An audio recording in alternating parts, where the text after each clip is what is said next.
तो दोस्तों, south cinema action फिल्मों के लिए जाना जाता है। यहाँ की एक्शन फिल्में हिंदी पट्टी में भी बहुत पसंद की जाती है। केजीएफ, बाहुबली, कांतार और पुष्पा जैसी फिल्मों की बम्पर सफलता इसकी गवाह है। और साउथ में कोई स्टार नहीं होता, बल्कि सभी सुपरस्टार होते हैं। हर किसी का एक खास परिचय होता है, जैसे कि एक्शन प्रिंस, रॉकिंग स्टार और पावर स्टार। उसी तरह एक सुपरस्टार नानी है, जिनको नेचुरल स्टार कहा जाता है। तो दोस्तों, आज हम नानी की दसरा मूवी को एक्सप्लेन करने वाले हैं। वीडियो अच्छा लगे तो वीडियो को लाइक जरूर कीजिएगा और इसी तरह के वीडियोस पाने के लिए आप हमारे चैनल को सब्सक्राइब भी कीजिएगा, ताकि आपको इसी तरह के लेटेस्ट और फ्रेश कंटेंट मिलते रहे। तो दसरा फिल्म की कहानी शुरू होती है बीरलापल्ली गांव से, जहां लोग शराब पीते रहते हैं। बिना शराब के उनकी जिंदगी बेहाल है और बीरलापल्ली गांव का हर एक इंसान शराब पीता है। दरअसल वो लोग कोयले की खान में काम करते हैं और बहुत मेहनत भी करते हैं। इसके लिए उन्हें ऐसा लगता है कि शराब पीना बहुत जरूरी है। और इसी गाँव में हम धरनी नाम के एक छोटे से बच्चे को देखते हैं, जो की वेनिला नाम की एक लड़की से प्यार करता है। और धरनी का एक और दोस्त है जिसका नाम सूरी है। और धरनी और सूरी दोस्त नहीं बल्कि भाई की तरह हैं। और धरनी और सूरी एक दूसरे के लिए कुछ भी कर सकते हैं, किसी भी हद तक जा सकते हैं। और फिर एक दिन जब धरनी को मालूम चला कि सूरी भी वेनिला को प्यार करता है, तो यहाँ पर धरनी ने अपना प्यार कुर्बान कर दिया। और साथ ही हमें पता चलता है कि बीरलापल्ली गाँव में सरपंच के चुनाव होने वाले हैं, इसलिए गाँव में दो गुटों के बीच राजनीति भी चल रही है। और सरपंच के चुनाव के लिए दो लोग दावेदार है, जिसमें एक था शिवन्ना और दूसरे थे राजन्ना। मगर राजन्ना के बेटे नंबी को मालूम है कि ये चुनाव कैसे जीता जा सकता है। एक तरफ तो चुनावी माहौल था, दूसरी तरफ टीवी पर अनाउंसमेंट किया जाता है कि आज से ना तो शराब बिकेगी और ना ही कोई शराब पिएगा। ये सुनने के बाद गांव के लोग पूरी तरह से शौक में चले जाते हैं। और इसी का नंबी ने फायदा उठाया और उसने कहा कि अगर हम लोग चुनाव जीते तो ये वार खुला रहेगा और जो भी चुनाव जीतेगा उस वार को वही चलाएगा। और ये सुनने के बाद तो गाँव के लोगों ने शिवन्ना को जिता दिया। जिसके बाद कहानी कई साल आगे शिफ्ट होती है, लेकिन गाँव का माहौल अभी भी वैसा का वैसा ही है। और यहाँ पर हम धरनी को देखते हैं, जो भी पूरी तरह से बेबड़ा हो चुका था। उसकी कमर में हमेशा पौवे टंगे रहते थे। और फिलहाल तो वो अपने दोस्तों के साथ मालगाड़ी में कोयला चुराने के लिए जाता है, जहाँ पर उसका साथ सूरी भी देता है। हालांकि ये बहुत रिस्की भरा काम था, लेकिन सूरी और धरनी बहुत ज्यादा निडर थे। यहाँ से निकलने के बाद वो एक जश्न मनाते हैं और उनका पीछा करते करते पुलिस भी यहाँ पर आ चुकी थी। लेकिन नशे की हालत में होने के कारण धरनी उन पुलिस वालों को थप्पड़ मार देता है, तो पुलिस वाले भी उसे अरेस्ट कर लेते हैं। लेकिन जैसे ही वो जेल में जाता है, तो यहाँ पर धरनी उनके सामने ऐसे बिहेव करता है कि वो बहुत ज्यादा फट्टू है। तो यहाँ पर पुलिस वाले सोचते हैं कि शायद नशे की हालत में होने के कारण उसने गलती से थप्पड़ मार दिया होगा, इसलिए पुलिस वाले धरनी, सूरी और उसके सभी दोस्तों को छोड़ देते हैं। तो आगे हम देखते हैं कि बीरलापल्ली गांव में फिर से चुनाव होने थे। तो राजन्ना अपने बेटे नंबी से कहते हैं कि उन्हें ये चुनाव भी किसी भी हालत में जीतना होगा, इसलिए वो लोग एक अनाउंसमेंट करवाते हैं, जिसमें कि कहा गया था कि गाँव में क्रिकेट टूर्नामेंट होगा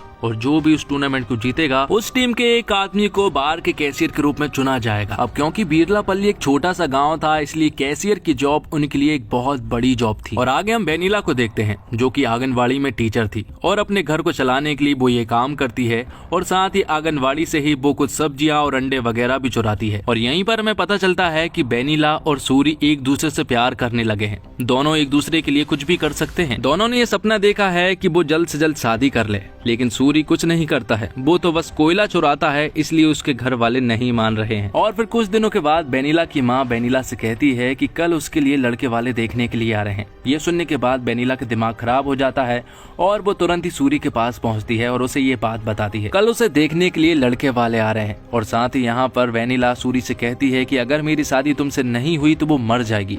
ये बात जब धरनी सुनता है तो वो पूरी तरह से बौखला जाता है और तुरंत ही वेनिला के घर पर पहुंच जाता है। वो यहाँ पर वेनिला की माँ से कहता है कि वेनिला और सूरी एक दूसरे से बहुत प्यार करते हैं, तो उनकी शादी क्यों नहीं कराई जा रही है। जिस पर कि वेनिला की माँ धरनी से कहती है कि सूरी सिर्फ कोयला चुराने का काम करता है और ऐसे तो वो किसी भी लड़की को अपने हाथ में नहीं दे सकते, इसलिए अगर सूरी अगर कुछ अच्छा करेगा तो जरूर वो लोग वेनिला की शादी उससे करा देंगे। तो यहाँ पर धरनी वेनिला की माँ से कहता है कि हर बार टूर्नामेंट हम ही जीतते हैं और इस बार जो भी क्रिकेट टूर्नामेंट जीतेगा उसे बाहर में कैशियर की जॉब मिलेगी। तो अगर सूरी को ये जॉब मिल जाती है तब आप वेनिला की शादी सूरी से कराएंगे। जिस पर कि वेनिला की माँ हाँ कर देती है। अब अगले दिन नंबी धरनी को बुलाता है। दरअसल नंबी को मालूम है कि धरनी बहुत अच्छा क्रिकेट खेलता है और वो लोग इस टूर्नामेंट को जरूर जीतेंगे, इसलिए नंबी यहाँ पर धरनी से कहता है कि उन्हें ये टूर्नामेंट हारना होगा। दरअसल नंबी कैशियर की जॉब अपने एक आदमी को दिलवाना चाहता है और साथ ही नंबी यहाँ पर धरनी से ये भी कहता है कि अगर वो मना करेगा तो वो उसकी टांगे तोड़वा देगा। क्योंकि नंबी खुकार किस्म का आदमी है। तो अगले दिन मैच शुरू होता है, जहां पर धरनी का क्रिकेट मैच में बिल्कुल भी ध्यान नहीं लग रहा था। दरअसल नंबी की बातें उसके दिमाग में घूम रही थी,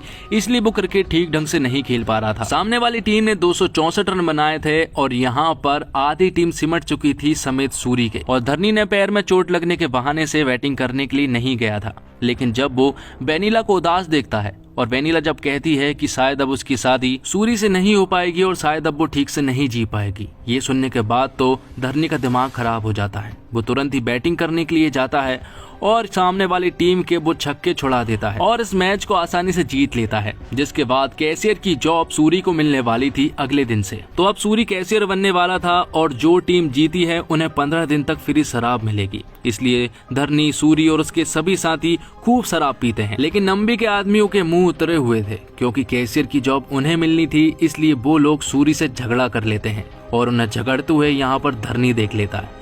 और जब धरनी देखता है कि उन लोगों ने सूरी की कॉलर पकड़ी हुई है, तो धरनी यहाँ पर आकर उन्हें बुरी तरह से मारता है, जिसके बाद धरनी और उसके सभी दोस्तों को जेल हो जाती है, जबकि नंबी के एक भी दोस्तों को जेल नहीं हुई थी।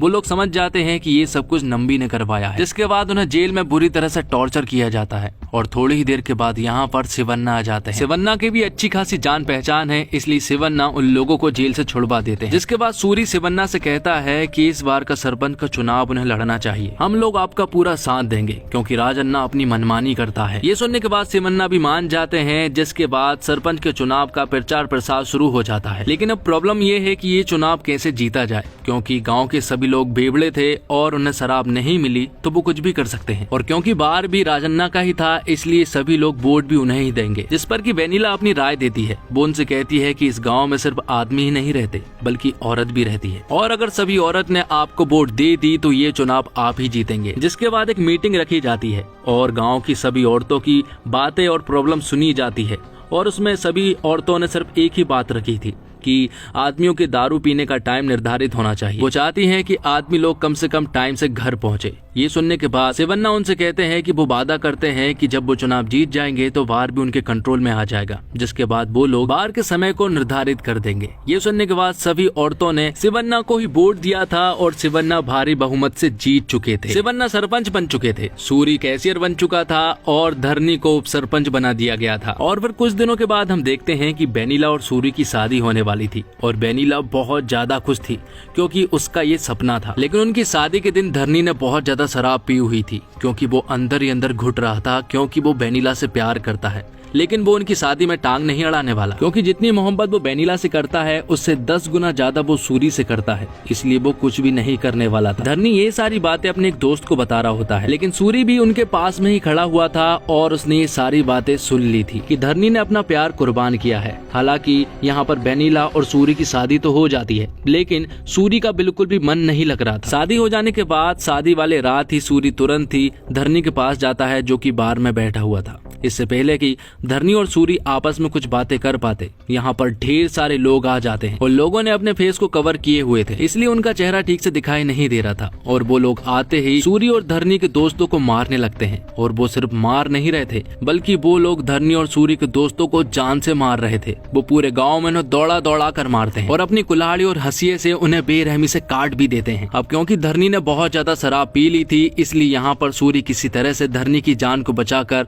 यहाँ से भाग निकलता है। सूरी यहाँ पर धरनी को एक साइकिल पर बैठा कर ले जा रहा होता है, लेकिन बीच रास्ते में ही एक आदमी अचानक से सूरी की गर्दन को उड़ा देता है। और ये देखने के बाद तो धरनी पूरी तरह से शॉक्ड हो जाता है। उसे समझ में ही नहीं आ रहा था कि आखिर ये क्या हो गया। और अगले दिन गांव में पूरी तरह से मातम का माहौल था। यहाँ पर धरनी के 4 दोस्त मारे गए थे, जिसमें कि धरनी पूरी तरह से टूट गया था। धरनी को मालूम है कि वो इस गम से कभी भी नहीं उभर सकता है। अब अगले दिन पंचायत की बैठक में सभी को बुलाया जाता है। धरनी के सभी दोस्त आते हैं, क्योंकि यही लोग विक्टिम थे। इससे पहले कि ये लोग कुछ बोल पाते, यहाँ पर नंबी आता है और वो सभी पंचायत के सामने इन लोगों से कहता है कि वो लोग कोई और नहीं बल्कि नक्सली थे। नंबी यहाँ पर उनसे कहता है कि इन लोगों ने शराब पी हुई थी, तो इन्हें कुछ भी याद कैसे रह सकता है। पर धरनी उनसे कहता है कि अगर वो लोग नक्सली होते तो वो हमें दौड़ा दौड़ा कर नहीं मारते, लेकिन यहाँ पर नंबी उनसे कहता है कि उन्हें कैसे याद है, क्योंकि वो तो शराब की हालत में थे और जिन लोगों ने इनके ऊपर हमला किया था उनके कोई सबूत भी नहीं थे। लेकिन धरनी को सब कुछ याद है। वो जहाँ जहाँ भागे थे, धरनी उस रात वहाँ फिर से जाता है और वहाँ से एक तलवार खोज निकालता है जिस पर कि नंबी का नाम लिखा हुआ था। ये देखने के बाद तो उसका दिमाग खराब हो जाता है। वो तुरंत ही नंबी के घर पर पहुंच जाता है, जहाँ पर वो एक आदमी को मारकर अंदर घुस जाता है, जहाँ पर कि नंबी तो नहीं था, उसकी वाइफ थी।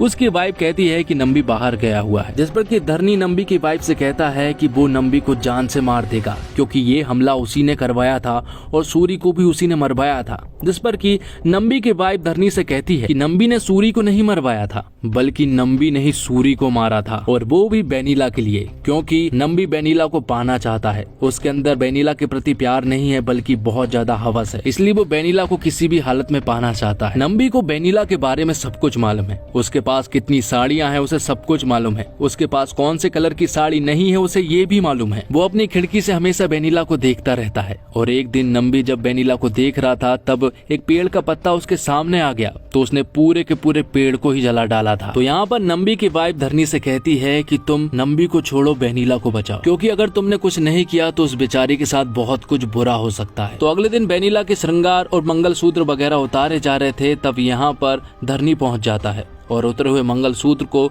वो फिर से बेनीला को पहना देता है और अपने साथ ले जा लेता है। एक दिन बेनीला धरनी से कहती है कि तुमने ऐसा क्यों किया, जिस पर कि धरनी उससे कहता है कि सूरी मेरा दोस्त था और तुम भी मेरी दोस्त हो, और वो अपने दोनों दोस्तों को ऐसे नहीं देख सकता था। हालांकि धरनी तो बेनीला से बचपन से प्यार करता है, लेकिन धरनी ने अभी भी उसे ये बात नहीं बताई। उसने इस प्यार को दोस्ती का नाम दे दिया। आगे हम देखते हैं कि बेनीला के साथ एक आदमी बदतमीजी करता है और उसे बदतमीजी करते हुए धरनी देख लेता है, जिसके बाद धरनी उस आदमी को बेरहमी से मारता है। साथ ही धरनी अपने कुछ दोस्तों के साथ हंसिए और कुल्हाड़ी और कुछ हथियार इकट्ठे कर रहा होता है, क्योंकि उसे नंबी के साथ साथ उन लोगों को भी मारना था जिन लोगों ने धरनी के दोस्तों को दौड़ा दौड़ा कर मारा था। अब कुछ समय बीतता है और बेनीला और धरनी अब ठीक से रहने लगे थे। दोनों एक दूसरे से सब कुछ शेयर करने लगे थे। और फिर एक दिन बेनीला धरनी से कहती है कि क्या तुमने कभी किसी से प्यार किया है, जिस पर कि धरनी उससे कहता है कि उसने बचपन में एक लड़की से प्यार किया था। वो उसे सब कुछ मानता था और अभी भी उसे वो सब कुछ मानता है, लेकिन अब उसकी शादी हो चुकी है। धरनी तो बेनीला के बारे में ही बात कर रहा था, लेकिन बेनीला कुछ भी नहीं समझ पा रही थी।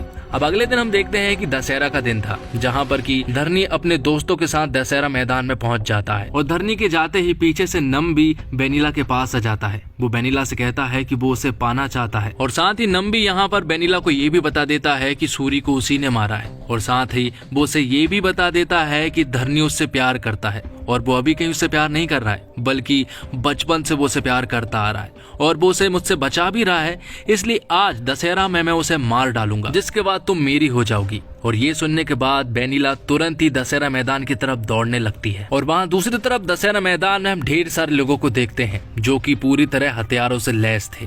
वो धरनी और धरनी के दोस्तों को मारना चाहते थे, लेकिन धरनी यहाँ पर पूरी तरह से रेडी था, क्योंकि उसे मालूम है कि ये लोग उसे मारने के लिए आएंगे।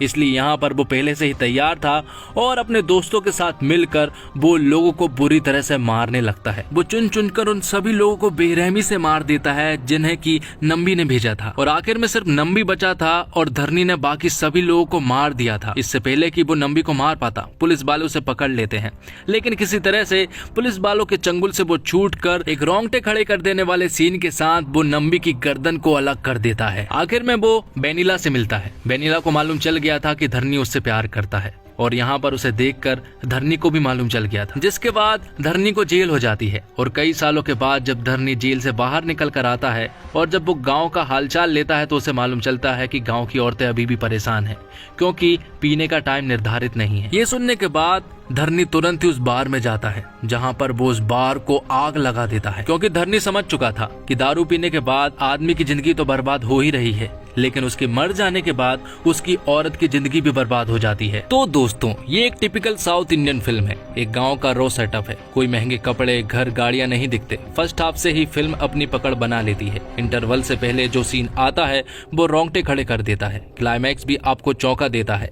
कई सीन ऐसे हैं जो थिएटर से निकलने के बाद आपको याद रहेंगे। नानी ने अपने परफॉर्मेंस में इस फिल्म को जानदार बना दिया है। और बात करें परफॉर्मेंस की, तो नानी ने शानदार परफॉर्मेंस दी है। एक एक सीन में वो कमाल लगी लगे हैं। पहले वो डरते हैं और फिर उनका डर खत्म हो जाता है। दोनों ही अवतारों में नानी ने जान फूंक दी है और ये फिल्म देखकर पता चलता है कि आखिर उन्हें नेचुरल स्टार क्यों कहा जाता है। कीर्ति सुरेश कमाल की लगी है और उनकी एक्टिंग भी बहुत जबरदस्त है। दीक्षित शेट्टी ने भी शानदार काम किया है, जिन्होंने सूरी का रोल प्ले किया था। इसके अलावा फिल्म के बाकी कलाकारों ने भी शानदार एक्टिंग की है। तो दोस्तों कमेंट बॉक्स में जरूर बताइएगा कि आपको ये फिल्म कैसी लगी। उम्मीद करता हूँ आपको ये वीडियो पसंद आई होगी। वीडियो पसंद आई हो तो वीडियो को लाइक जरूर कीजिएगा और इसी तरह की वीडियोस पाने के लिए आप हमारे इस चैनल को सब्सक्राइब भी कीजिएगा, ताकि आपको इसी तरह के लेटेस्ट और फ्रेश कंटेंट मिलते रहे। धन्यवाद। जय हिंद, जय भारत, जय श्री राम।